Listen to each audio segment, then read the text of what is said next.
मुझे लग रहा था जब वॉशिंगटन सुंदर ने कहा कि हम कल लंच से पहले मुकाबला जीत जाएंगे, इतनी विकेट्स हमारे हाथ में होंगी एंड ऑल ऑफ दैट, कि अगर कहीं ऐसा नहीं हुआ तो फिर ट्रोलिंग भी होगी। But I don't mind it यार, इट्स ओके। समटाइम्स एक एक स्कूल ऑफ थॉट रहता है कि पहले भाई करो और उसके बाद बोलो, या फिर कर ही दोगे तो बोलने की ज़रूरत नहीं पड़ेगी। पर everybody is not cut from the same cloth. Of course कई बार आप वो पब्लिक चैलेंज अपने लिए खुद थ्रो करते हैं, कई बार एक पॉस्चरिंग करते हैं, इवन दो यू नो कि आपकी टीम थोड़ी सी पिछड़ी हुई है या फिर आप फंसे हुए हैं। I just call it gamesmanship. और अगर वो आपके खेल को एडवर्सली अफेक्ट नहीं करती है, इम्पैक्ट नहीं करती है, तो फिर गो फॉर इट यार। ये बड़ी मॉडर्न डे क्रिकेट जो है ये अलग खिलाड़ियों के द्वारा खेली जा रही है, जिनका एटीट्यूड अलग है, जिनका सोचने का तरीका अलग है, जिनका खेलने का तरीका भी अलग है। तो फिर they don't have to confirm with the old norms कि भैया ऐसे मत करो, वैसे मत बोलो, अच्छे से बात करो। आजकल वैसे नहीं होता है। आजकल क्रिकेट अलग तरीके से खेल रहे हैं, खेल रही है ये युवा पीढ़ी। सो आई से इट्स फाइन यार। वॉशिंगटन बोला था, अच्छा रहता अगर वो करके भी दिखाते, पर कोई बात नहीं। I like the confidence.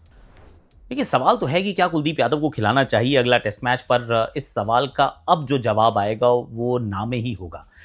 Washington सुंदर ने अच्छी गेंदबाजी की है, 4 विकेट उन्होंने चटकाए। बैटिंग में भी वो अभी तक अच्छा ही करते आए हैं, ठीक ठाक खेले हैं। रविंद्र जाडेजा का लगातार 4 अर्धशतक हो चुके हैं बल्ले के साथ, तो फिर किसकी जगह आएंगे? मुझे नहीं लगता कि कुलदीप यादव के लिए इस मुकाबले में जगह बनने वाली है। हालांकि आपके मन में तो ज़रूर रहता है कि एक और विकेट टेकिंग ऑप्शन हो तो वाई नॉट। और ख़ास तौर से जब इंग्लैंड की बैटिंग आप स्पिन के सामने घुटने टेकते हुए देखते हैं तो और मन करता है। पर I don't think India is going to make any changes. At least bowling department में मुझे तो नहीं लगता कि कुलदीप यादव की इस मैच में जगह बनेगी। ऑफकोर्स मैं उनको ओवल में ज़रूर खेलता हुआ देखता हूँ, क्योंकि वहाँ पे शायद बुमराह भी नहीं होंगे, वहाँ की पिच भी जो है शायद स्पिन फ्रेंडली होगी। So Kuldeep Yadav for the Oval test match. पर यहाँ पर बॉलिंग में तो कोई बदलाव मुझे नज़र नहीं आता। टेस्ट क्रिकेट में कोई शक और शुबा नहीं है कि रविंद्र जाडेजा इस समय विश्व के सबसे बेहतरीन ऑलराउंडर है।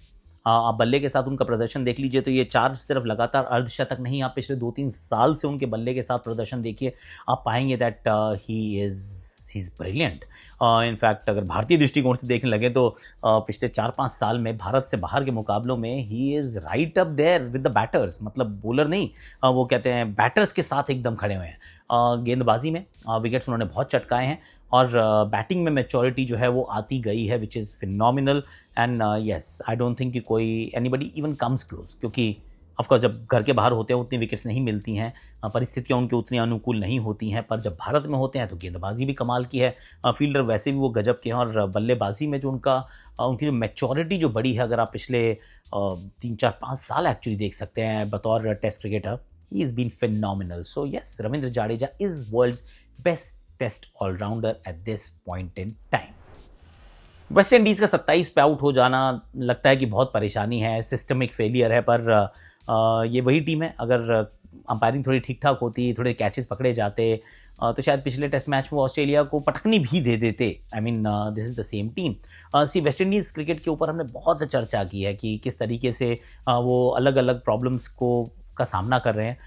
वो हाई लेवल अब मीटिंग भी बुला रहे हैं, कोशिश कर रहे हैं कि लेट्स एड्रेस द इशू। बहुत ज़्यादा नीचे जा चुकी है वेस्ट इंडीज़ की टीम। पर 27 रन पे आउट होना एक आइसोलेटेड केस है, 36 पे तो हम भी हुए थे ना। तो मैं नहीं कहूँगा कि 27 को एक वो बेंचमार्क मान के उसी के एवज़ में हम बहुत सारा तबसरा करना शुरू करें।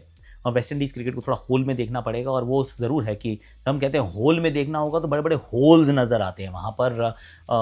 वो चाहे बैटिंग हो या बॉलिंग हो, या फिर वो यूनिटी हो, या वहाँ पे पैसा हो, या फिर टेस्ट क्रिकेट को लेकर प्यार हो, उसके प्रति कोई एक्साइटमेंट हो। और there are plenty of things that have gone wrong. और this is just a reflection of things not going right. So चीज़ें तो अच्छी नहीं है वेस्ट इंडीज़ क्रिकेट के साथ, इट इज़ अ प्रॉब्लम। और टेस्ट क्रिकेट के साथ भी अगर हम देखेंगे तो कोई बहुत फ्लरिशिंग फॉर्मेट नहीं है। कुछ टीम बहुत अच्छे से खेलती हैं, अच्छे मुकाबले होते हैं, पर is it like the best format in the world right now, most followed, most competitive? नहीं, ये बात सच नहीं है।